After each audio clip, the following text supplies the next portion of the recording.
O Senhor esteja convosco. Ele está no meio de nós. Proclamação do Evangelho de Jesus Cristo segundo Lucas. Glória a vós, Senhor. Os pais de Jesus iam todos os anos a Jerusalém para a festa da Páscoa. Quando ele completou 12 anos, subiram à festa como de costume. Passados os dias da Páscoa, começaram a viagem de volta, mas o menino Jesus ficou em Jerusalém, sem que seus pais o notassem. Pensando que ele estivesse na caravana, caminharam um dia inteiro. Depois começaram a procurá-lo entre os parentes e conhecidos. Não o tendo encontrado, voltaram para Jerusalém à sua procura. 3 dias depois, o encontraram no templo. Estavam sentados no meio dos mestres, escutando e fazendo perguntas. Todos os que ouviam o menino estavam maravilhados com sua inteligência e suas respostas.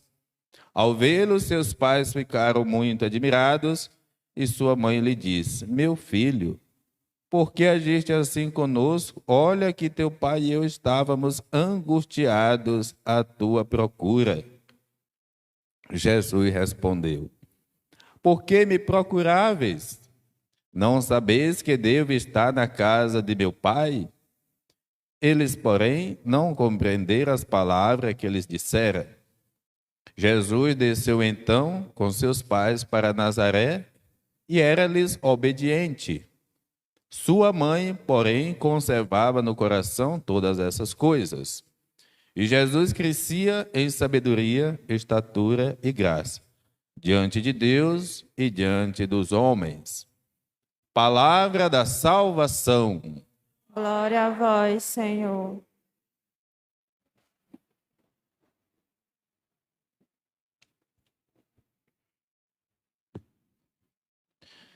Queridos irmãos e irmãs, louvado seja Deus por esse tempo de graça que nós estamos vivenciando, que é o Natal.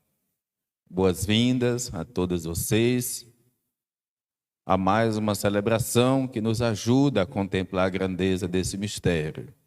Saudamos a nossa Assembleia, que normalmente está aqui todos os domingos, também os visitantes, conterrâneos, filhos da terra que voltam, também outros visitantes, tem uma família ali de Riachão, sejam bem-vindos, meus compadres.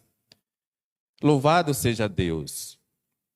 O Natal, como sendo a segunda festa mais importante da igreja, ele não pode ser reduzido a uma celebração. Por isso a igreja alargou esta celebração, que começa no dia 24 com a vigília, continua no dia 25 com a missa da aurora e depois a celebração do dia próprio, no domingo, no dia 25 à noite. Celebrar, acolher, contemplar, meditar. Como eu tenho meditado a presença desse Deus assim no meio da gente. Será que a gente merece? Será que a gente valoriza? Será que a gente se dá conta do que significa isso?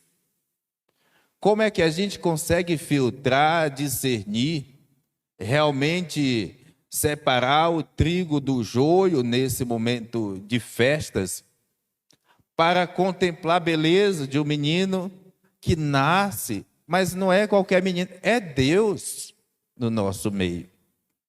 Nós não existiríamos e não faríamos falta, como diz o filósofo. Se você não existisse, não faria falta, obviamente.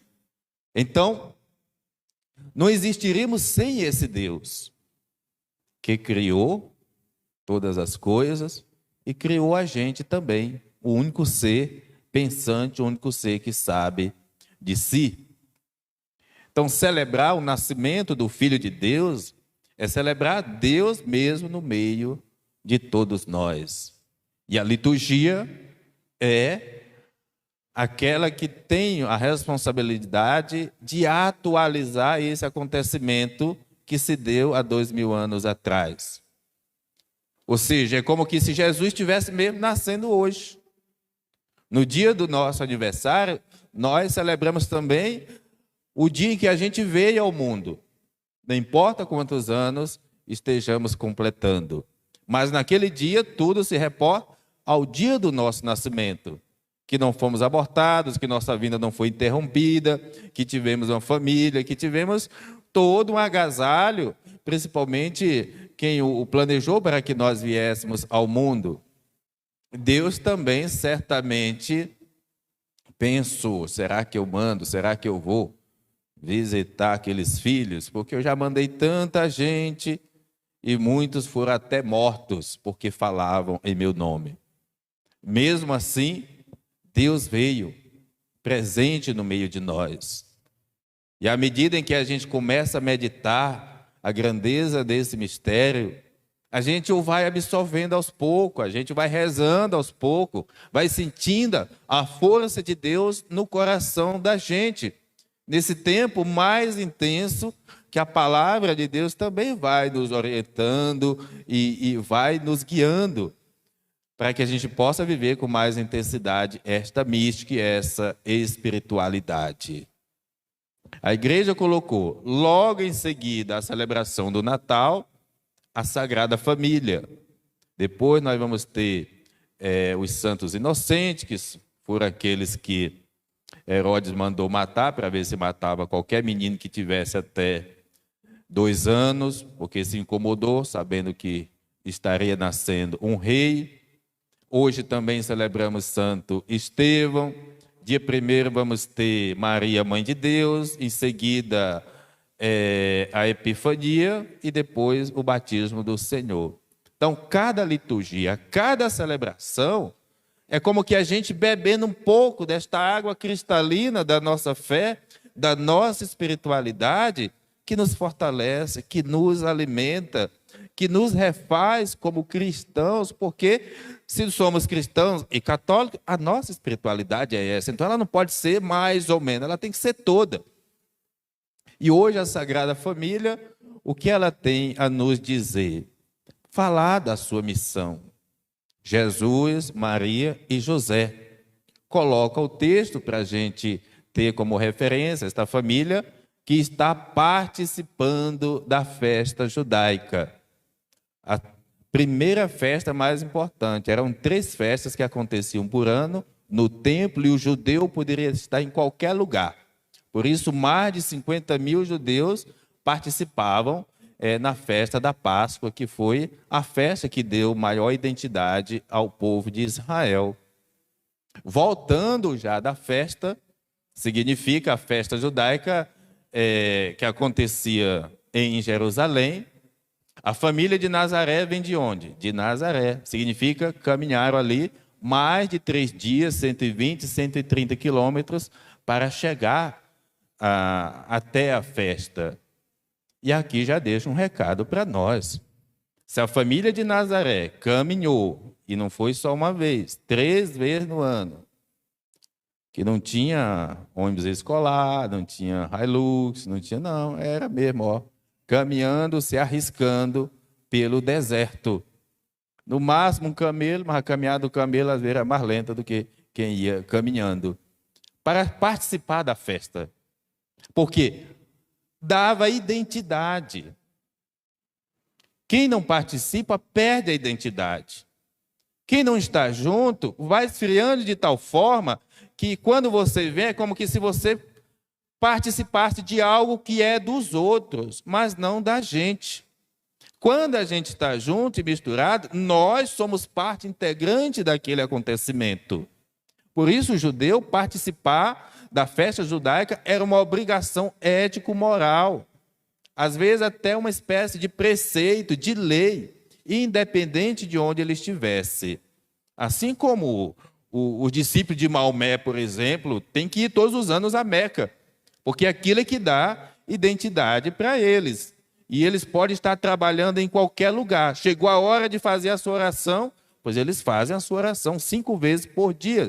Para o serviço, se volta para Meca e faz porque acreditam que Maomé está enterrado lá. É a fé deles. Assim também, o que dá identidade à nossa fé é o zelo que nós temos por ela. Ou cuidamos dela, ou então tudo fica tão relativo que não fede nem cheira. Às vezes, entre a vida da gente e a fé, existe uma grande distância. Então, a família de Nazaré primeiro nos dá esse ensinamento. A importância da gente participar. Eles como judeus, nós como cristãos e, portanto, católicos.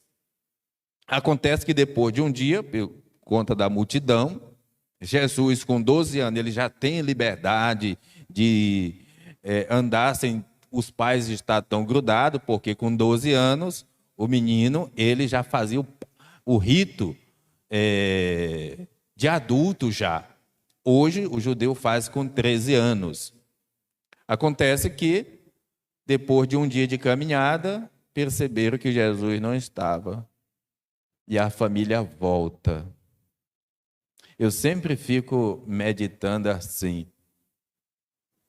Maria deve ter olhado para José, José deve ter olhado para Maria. Cadê o menino? Arthur, quando se perde o menino lá, como é que vocês fazem?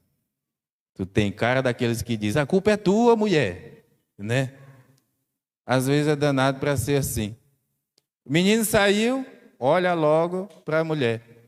De primeiro, quando a menina fugia, a culpa era da mãe, né? Se o menino aconteceu isso lá, a culpa é da mãe. Tem muitas exceções, claro, gente. Mas isso nos faz pensar.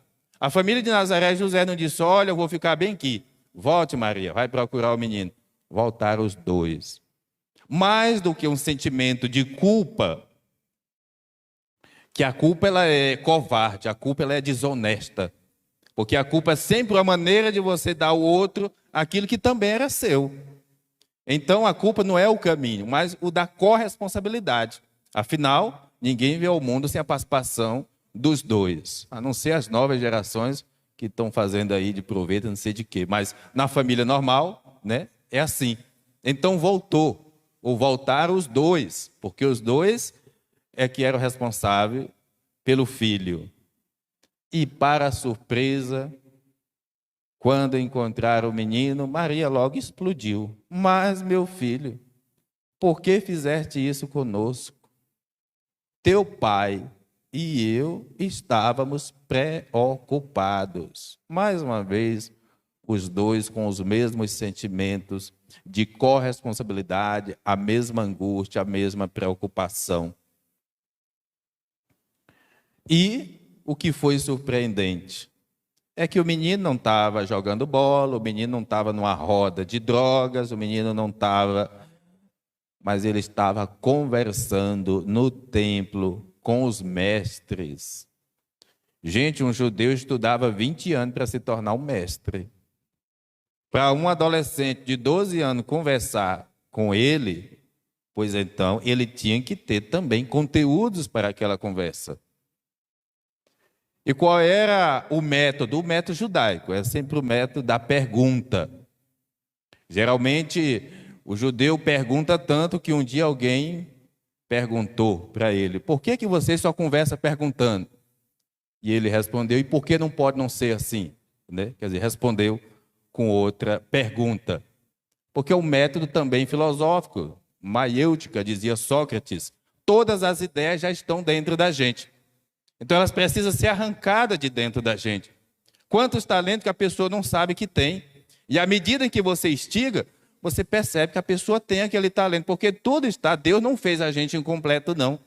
Todas as faculdades estão dentro da gente. Mas nem todo mundo se dá a oportunidade, ou às vezes não tem mesmo, não tem que ajude, não se auto-percebe, que tem aquele dom, que tem aquele talento. E às vezes, até alguns que descobrem, ainda faz de conta que não sabe, que é para não colocar à disposição dos outros. Mas naquela conversa, Jesus também vai responder, mas por que vocês me procuravam? Por acaso não sabe que eu devo me preocupar? As traduções vão mudar. Tem alguns que vão dizer, não devo me ocupar com as coisas do meu Pai? Olha, certamente eles deram um sorriso naquele momento. Porque além de encontrar Jesus conversando com os mestres, Jesus também dá a segunda resposta dizendo da sua fé. Dizendo da sua experiência, da sua intimidade com o Pai. Como seria bom, gente, que nossas crianças soubessem pelo menos fazer o sinal da cruz, porque nossos pais ensinaram. Como seria bom que nossas crianças, mais do que ser, de certa forma, até forçadas, a ter que pensar no futuro, a ter que pensar na profissão, a ter que pensar que o mundo, o mais importante, é aquilo que vai render dinheiro. Poxa, antes disso, tenha a preocupação de ser um herdeiro da fé para o seu filho. Uma criança, uma adolescente, um jovem, uma pessoa educada na fé, não tenha medo que o que ela assumir na vida, uma fé orientada, porque hoje também tem gente enricando à custa da fé, né? Mas eu falo da nossa fé, falo daquilo que nós acreditamos. E Maria, naquele momento, ficou tão surpresa que o Evangelho diz: eu não estou nem entendendo bem. Maria várias vezes vai dizer essa frase. Quando o anjo disse: olha, Maria, você vai ser mãe do Salvador, ela também não entendeu. Porque as coisas de Deus a gente não entende tudo, gente. Nem as coisas da vida. Quanta coisa. Outro dia eu estava lembrando de um fato, de um acontecimento da minha infância. 41 dias atrás, né? Ou seja, nossa, quase 40 anos depois é que eu fui entender uma coisa que aconteceu, uma coisa que eu vi, e por que eu vi. Imagine, se as coisas da vida, às vezes a gente leva tanto tempo para entender e não precisa ter pressa disso, imagine as coisas de Deus. Então a gente tem que acreditar. Por isso, confiar também na nossa igreja, porque tudo que a nossa igreja sistematizou para a gente viver, não tenha medo de viver, não. Acredite, nem que você não entenda. E isso não é para nos acomodar. A gente vai fazendo que nem nossa mãe. Guarda no coração, mas não é um guardar passivo, é um guardar ativo. O que isso significa? Como é que eu posso crescer um pouco mais nesse acontecimento, nesse fato que marcou a vida da gente? Depois desse momento, eles voltam para casa e diz: Jesus os acompanhou e era-lhes obediente. O sonho de todo pai, de toda mãe, é que os filhos sejam obedientes. Mas eu fico impressionado quando os filhos formam as suas famílias, que eles pensam que deixaram de ser filho porque tem filho agora. Quer dizer, eles aprendem agora a ser pai e a ser mãe, ou tem que ser, e esquece que são filhos. O grande problema hoje não é a questão de pai e mãe, mas você nunca esquecer que é filho. É você, como diz a primeira leitura, a desonra do seu pai e de sua mãe é desgraça na sua vida. O filho que não honra pai e mãe não tem condições, não tem perdão dos pecados. Vai dizer o sábio do livro do Eclesiástico, capítulo 13, quem quiser ler na sua família, é bom ler de vez em quando, principalmente nessas celebrações que junta gente rebelde, junta gente que está afastada, junta gente boa. E aí, tudo bem, aproveite nesse momento para consertar as coisas, porque pelo WhatsApp é muita falsidade, né? Oxalá, se todas as pessoas que me mandaram Feliz Natal tivessem vindo para a missa. Não, eu queria que você viesse para a missa, não mandasse Feliz Natal, não. Está entendendo? Porque o Natal está precisando é para você. O Natal está precisando é para a sua vida. Eu estou fazendo o meu. Está entendendo? Então não resolve uma mensagem, não resolve isso aí, não.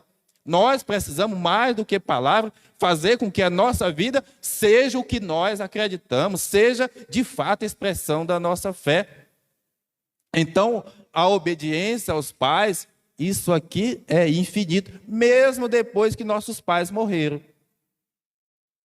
Quantas vezes a gente escuta alguém dizer: olha, eu faço assim porque meu pai fazia assim, porque minha mãe fazia assim, porque assim eu fui instruído. Quer dizer, os preceitos não morrem, os valores não morrem. O corpo é normal e não tem hora nem dia. E diz: o filho que cuida do seu pai na velhice, os seus pecados derretem como gelo na geada. e não tem perdão realmente. Quando eu encontro, às vezes, nas primeiras Eucaristia e Crisma, que é o único dia que o menino vem se confessar. Aí o pecado que eles apresentam é da relação dele com os pais. E alguns chegam a dizer, né, que não gostam daquele pai, daquela mãe e tudo mais. E eu sempre digo, meu filho, talvez você não tenha o pai que você sonhou. Talvez você não tenha a mãe que você sonhou. Mas isso não lhe dá direito de ser um mau filho, porque agora é a sua missão. Se você não teve, segundo os seus conceitos, pais que você sonhou, mas você é bom filho, senão você está na pior condição do que a deles. Porque agora é a sua vez. A sua missão de ser filho, de ser um bom filho, não depende se seus pais são bons ou ruins segundo os seus conceitos. Porque muitas vezes, para filho, ser pai bom ou ruim significa ter pais que sejam escravos deles, dos gostos dele. E quando não atende a essas perspectivas, cria esses conceitos. Porque nas gerações de hoje, onde uma família só tem 40%, aqui tem mais tempo, só tem 40% para a educação dos filhos. Há 40 anos atrás, a família tinha 70%. Hoje, quantos que saem de casa, a criança está dormindo e quando chega já está dormindo de novo. Então, a hora que está acordado, é só para dar mimo, carinho e dizer sim, sim, sim, sim. E muitos sim se torna prejuízo no futuro. E aí você vê gente governando o Brasil, gente governando o Estado, você vai ver profissionais medíocres, você vai ver gente se matando, porque a pessoa não foi treinada, educada, humanamente da forma que precisa ser educada. Depois vai dizer, Jesus crescia em estatura, sabedoria e graça.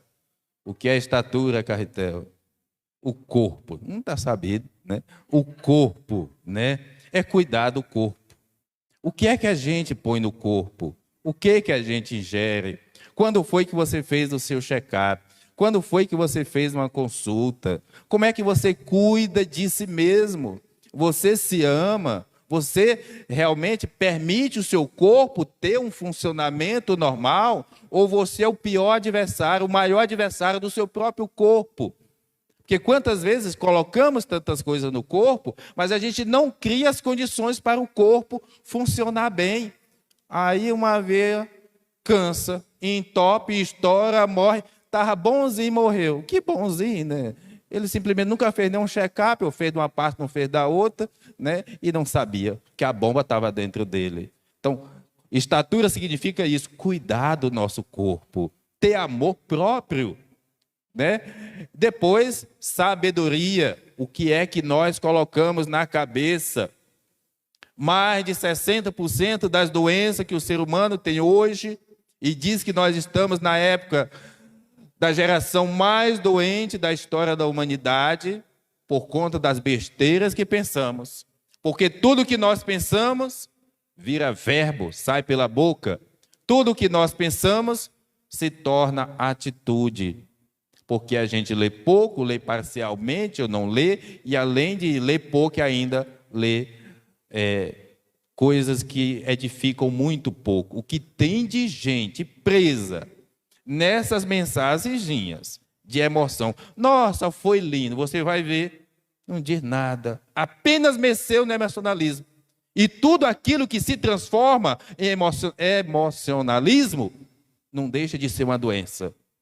Está entendendo? Presta atenção. Ah, foi tão bom que eu chorei. Pois então alguma coisa está errada. Está entendendo? Porque o normal é que a gente seja normal. Claro que há situações que vai exigir o choro, há situações que... Mas cuidado.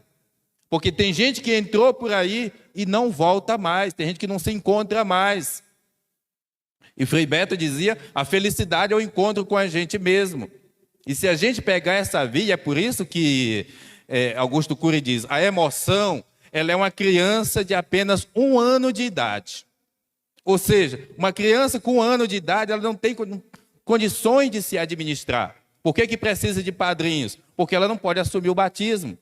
Então, se a emoção é uma criança com 1 ano de idade, ela precisa de uma autoridade maior que ajude a dizer o sim e o não, a hora certa, a hora errada, saber dosar, porque senão ela nunca vai saber a quantidade do choro, nunca vai saber a quantidade do riso, nunca vai saber administrar as coisas que mexem no coração da gente. Então, cuidar da sabedoria para que ela possa fazer uma leitura das outras faculdades do corpo. Quando alguém toca na minha mão, antes de sentir na mão, quem deu o recado foi a mente. A gente não viveria se não tivesse cabeça, né? Depois, em graça. A graça é o coração que reproduz as coisas de Deus. Não podemos investir menos no coração do que no corpo, do que na mente. Porque muita gente até cuida, talvez, dessas outras coisas. Se uma criança disser, hoje eu estou com preguiça de ir para a igreja, é capaz de receber uma lapada.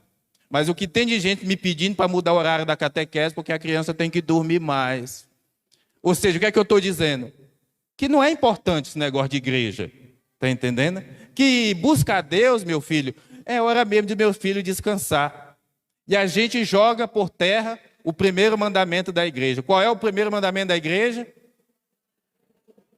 Por que não diz isso para os filhos de vocês? Por que não diz isso na casa de vocês? Por que toda a projeção do filho é para herdar uma profissão, é para ser aquilo, é para...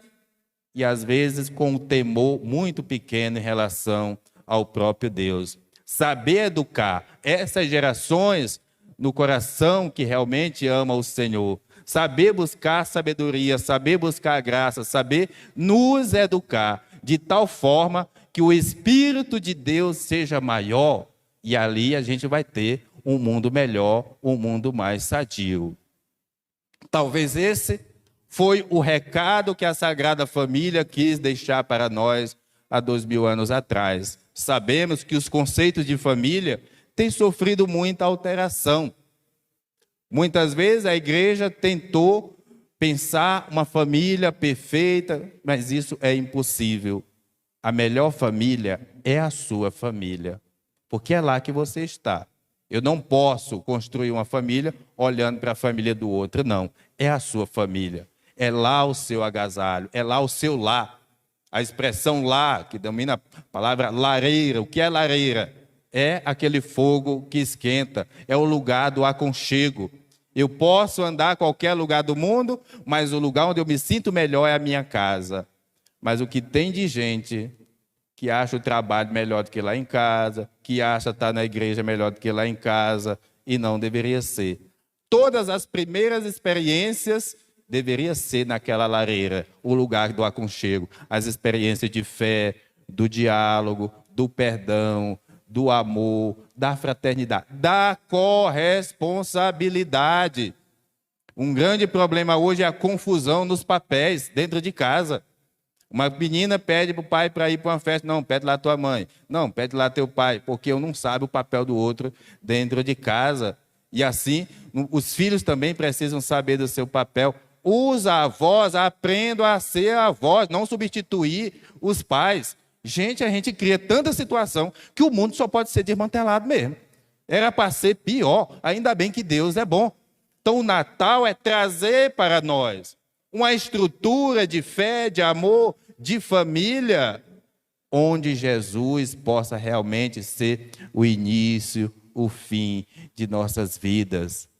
Que as bênçãos da Sagrada Família derramem sobre nossa casa. Cada um sabe o que está mais precisando lá. Não desista da sua família. Vale a pena acreditar na sua família. E não significa que seja o casal, né? Uma coisa é a formação de a família. Uma pessoa, ela é família na sua casa. Aliás, se forma família até com quem não tem o mesmo sangue. Desde que você consiga viver valores que realmente cria aquela cumplicidade tamanha como coloca a segunda leitura. Ou seja, cada um tem a sua responsabilidade, cada um vive aquele projeto para que, de fato, a família seja o espaço normal onde Deus habita. Sagrada Família, rogai e abençoai a todos nós. É Natal, gente. Permita que ele seja tão bom, que ele seja infinito para todos nós. Creio em Deus Pai, Todo-Poderoso,